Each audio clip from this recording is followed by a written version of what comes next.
Hello everyone, welcome to our channel conceptual pharmacy.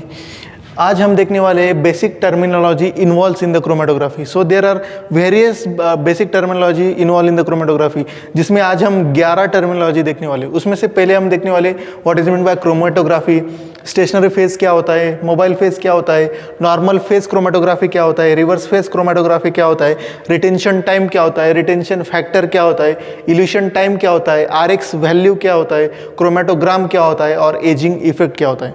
ये सब basic terminology बहुत important है क्रोमेटोग्राफी में। अगर ये बेसिक टर्मिनोलॉजी हमें समझ में आ गई तो क्रोमेटोग्राफी जल्दी समझ में आ जाएंगी। ठीक है, चलिए तो शुरू करते हैं हम क्रोमेटोग्राफी की बेसिक टर्मिनोलॉजी से। That is the chromatography definition of chromatography. The simple definition of chromatography, it is a separation method of chemical constituent from sample. Okay, in that the chromatography word, as you know that in previous video we studied that the meaning of chromatography. The chromatography word derived from the two words, that is the first one is a chroma and second word is a graphy. Chroma means color and graphy means to write. Okay, it is a qualitative as well as quantitative method. ठीक है, देखिए ये chromatography की definition, that is the separation method of chemical constituent from sample. There are various methods of chromatography, but जो methods है वो हम अगली वीडियो में देखने वाले हैं। ठीक है, दूसरी मेन टर्मिनोलॉजी है स्टेशनरी फेज। क्रोमेटोग्राफी में जनरली दो मेन फेजेस होते हैं, एक होती है स्टेशनरी फेज, एक होती है मोबाइल फेज। अगर हमें क्रोमेटोग्राफी परफॉर्म करनी है तो स्टेशनरी फेज हमें मालूम होना चाहिए और मोबाइल फेज क्या होता है वो हमें मालूम होना चाहिए। स्टेशनरी फेज क्या होता है? It is the phase which does not move with sample, and mobile phase क्या होता है? It is the phase which moves along with sample. The example of stationary phase is silica gel or silica gel G, and mobile phase is example is hydrocarbon. Okay, देखिए stationary phase और mobile phase होता क्या है? Stationary phase ऐसा phase होता है जो chromatography में सैंपल के साथ रन नहीं होता है, वो स्टेडी स्टेट में होता है। Like for example in column chromatography, silica gel is fill in this column and this silica gel is acts as a stationary phase. जो स्टेशनरी फेज होता है वो मोबाइल फेज और सैंपल के साथ रन नहीं होता, वो स्टेडी होता है। ओके, सेकेंड होता है मोबाइल फेज। मोबाइल फेज मतलब क्या होता है? मोबाइल फेज ऐसा रनिंग फेज होता है जो स्टेशनरी फेज के ऊपर रन होता है, सैंपल के साथ साथ वो स्टेशनरी फेज के ऊपर रन होता है। एग्जाम्पल से पहला जो हमारा मोबाइल फेज डिस्कवर हुआ था वो हाइड्रोकार्बन्स था। ये हुआ स्टेशनरी फेज और मोबाइल फेज। यहाँ से देख के आप डेफिनेशंस लिख सकते हैं। अगला है नॉर्मल फेज क्रोमेटोग्राफी और रिवर्स फेज क्रोमेटोग्राफी। देखिए generally chromatography is classified on the basis of polarity into two types, that is the normal phase chromatography and reverse phase chromatography. Normal phase chromatography और reverse phase chromatography की definition very very simple है।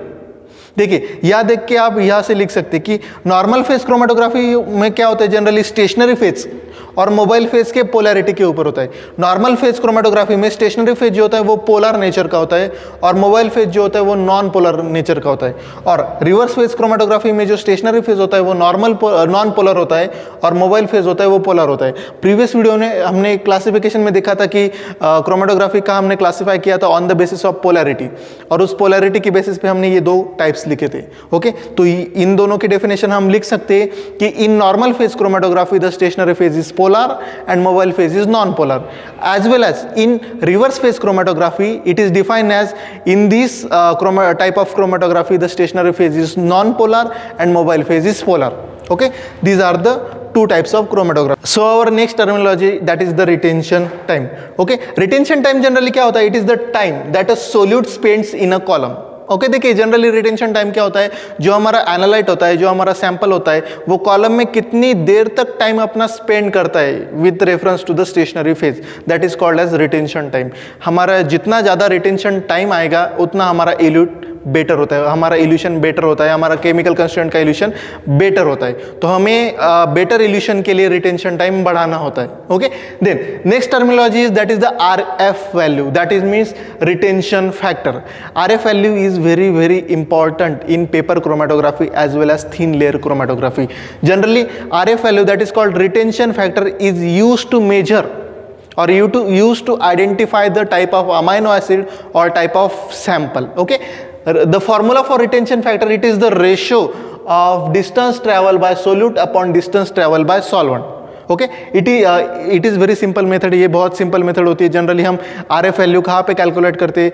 Generally हमारा paper chromatography और TLC का पूरा run हो जाने के बाद जो सैंपल का हमें स्पॉट आता है तो वो स्पॉट का हम RF वैल्यू कैलकुलेट करते हैं। उससे हम क्या करते हैं कि स्टैंडर्ड से कंपेयर करते हैं और स्टैंडर्ड से कंपेयर करने के बाद हम आइडेंटिफाई करते हैं कि which type of amino acid और which type of sample is present in such a type of substance. Okay, then next one is elution time. देखिए इल्यूशन टाइम जनरली क्या होता है, the time required to elute the sample और constituent from column.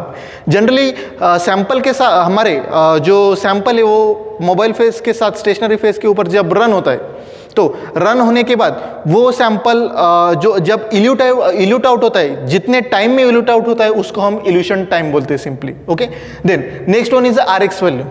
RX value is look like a RF value, but the difference in the formula is the distance traveled by sample upon distance traveled by standard। देखिए generally हम RF value में क्या करते हैं, हम solvent के with reference उसको calculate करते हैं, मगर RX वैल्यू में क्या करते हैं, हम RX वैल्यू में स्टैंडर्ड के रेफरेंस में कैलकुलेट करते हैं। जैसे कि फॉर एग्जांपल मैंने एक सैंपल लिया जिसमें मुझे लगता है कि कैफीन है, वो कैफीन अगर मैंने पेपर क्रोमेटोग्राफी और थिन लेयर क्रोमेटोग्राफी के ऊपर रन किया, उसको रन करने के बाद मेरा जो स्टैंडर्ड वैल्यू होता है RF का कैफीन का, उसकी वैल्यू यहाँ पे डालूंगा और डिस्टेंस ट्रैवल बाय सैंपल, जो मेरा सैंपल रन हुआ है वो सैंपल की वैल्यू यहाँ पे डालूंगा। जनरली हम इसमें क्या करते हैं, सैंपल के साथ साथ उसका जो स्टैंडर्ड होता है वो साथ साथ दो स्पॉट में हम रन करते इन RX value. Okay, then next one is a chromatograph.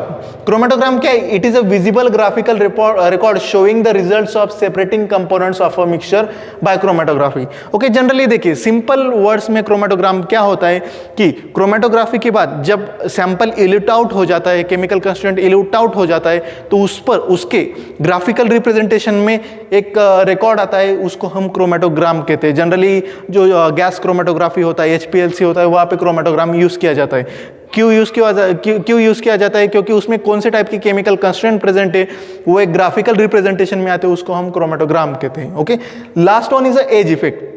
Okay, देखिए एज इफेक्ट जनरली कहाँ पे ऑकर होता है, एज इफेक्ट जनरली हमारे TLC थिन लेयर पे क्रोमेटोग्राफी और पेपर क्रोमेटोग्राफी में ऑकर होता है। देखिए जनरली एज इफेक्ट क्या होता है, it is the abnormal flow of solvent adjacent to the score line. Okay, देखिए जनरली एक बेसिक एग्जांपल से मैं आपको समझाता हूँ कि एज इफेक्ट जनरली क्या होता है।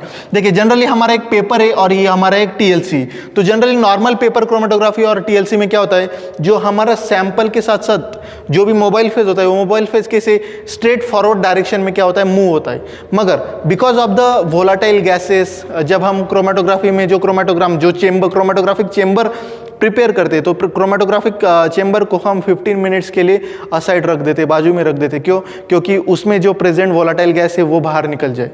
अगर हम डायरेक्टली उसको बाहर ना निकाल के हम डायरेक्टली वो पेपर और TLC उसमें डालेंगे तो because of that volatile gas, ये जो क्रोमेटोग्राफी में जो सॉल्वेंट और वो जो सैंपल रन हो रहा है और जो मोबाइल फेज रन हो रहा है वो अपनी डायरेक्शन चेंज कर लेगा।